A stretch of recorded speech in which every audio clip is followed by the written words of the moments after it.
सरगना गिरफ्तार, खुलेंगे कई राज। दरअसल महादेव सट्टा ऐप को लेकर के लगातार एक के बाद एक कार्रवाई जारी है और इस कार्रवाई का असर भी नजर आ रहा है। और इस बार जो कार्रवाई की गई है वो महादेव सट्टा ऐप को लेकर के एक अहम कार्रवाई है। अवैध ऑनलाइन सट्टा कारोबार के सरगना सौरभ चंद्राकर को दुबई में गिरफ्तार कर लिया गया है। इंटरपोल के रेड कॉर्नर नोटिस के तहत ये कार्रवाई की गई है। यूएई के अफसरों ने चंद्राकर को गिरफ्तार किए जाने की जानकारी भारत सरकार और सीबीआई को मुहैया करा दी है। महादेव बैटिंग ऐप को वेबसाइट के जरिए अपडेट किया जाता है। वेबसाइट के जरिए poker, cricket, badminton, tennis, football के मैच पर पैसे लगाए जाते हैं। अक्टूबर साल 2023 में ईडी ने इस मामले में पहली चार्जशीट दाखिल की थी, जिसमें सौरभ चंद्राकर और रवि उप्पल सहित 14 आरोपियों को नामजद किया गया है। तो वहीं अब सौरभ चंद्राकर जो है वो दुबई में गिरफ्तार कर लिया गया है। ऐसे में जल्द ही ये संभावना है कि उसे प्रत्यर्पित करके भारत लाया जाए और महादेव सट्टा ऐप को लेकर के उसके तमाम गुनाहों के यहां पर साक्ष्य जुटाकर सजा दिया जाए। महादेव सट्टा ऐप को लेकर के सरकार लगातार उस अभियान में भिड़ी हुई है जो इसके पीछे बैक सपोर्ट होकर के संचालन करते थे।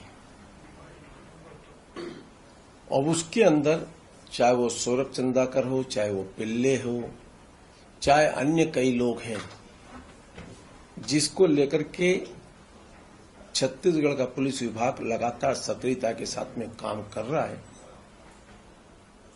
उसके सरगना की गिरफ्तारी दुबई में हुई है, समाचार पत्रों के माध्यम से पता लगा है। और भी उसमें जितने लोग इन्वॉल्वमेंट हैं उन सबके ऊपर कार्रवाई लगातार भारतीय जनता पार्टी की सरकार करती रहेगी।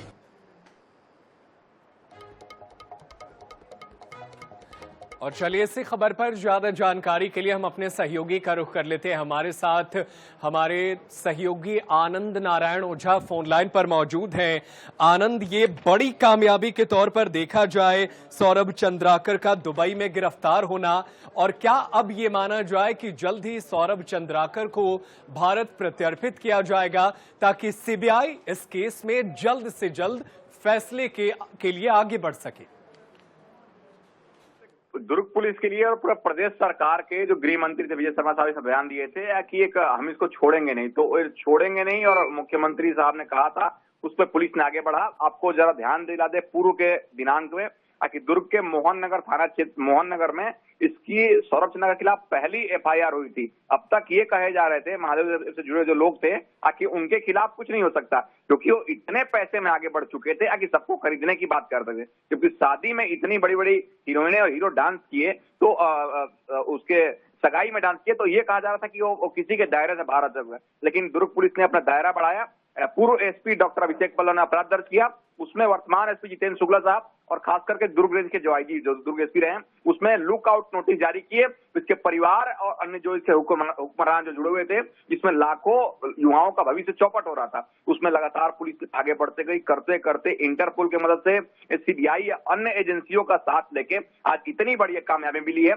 सौरभ चंद्राकर भिलाई के मदर टेरेसा नगर का रहने वाला था, इंजीनियर था। वो इस खेल को विदेश से अपने देश में लाके समझाया लोगों को, और ऑनलाइन सट्टा ऐप के चलते एक गलत कार्य शुरू हो गया, जिसमें बड़े अमाउंट का हो गया और इस गलत कार्य ने करोड़ों की हेराफेरी कर दी। और जिस तरीके से खबरें निकलकर सामने आ रही थी, उससे लगता था कि इस मकड़ जाल को खत्म करना बहुत मुश्किल है, लेकिन कोशिशें जारी है और सरगना गिरफ्तार हो चुका है। देखना होगा कि उसे भारत कब लाया जाता है। बहुत शुक्रिया आनंद नारायण ओझा, तमाम जानकारी के लिए आप नजरें बनाए रखिएगा।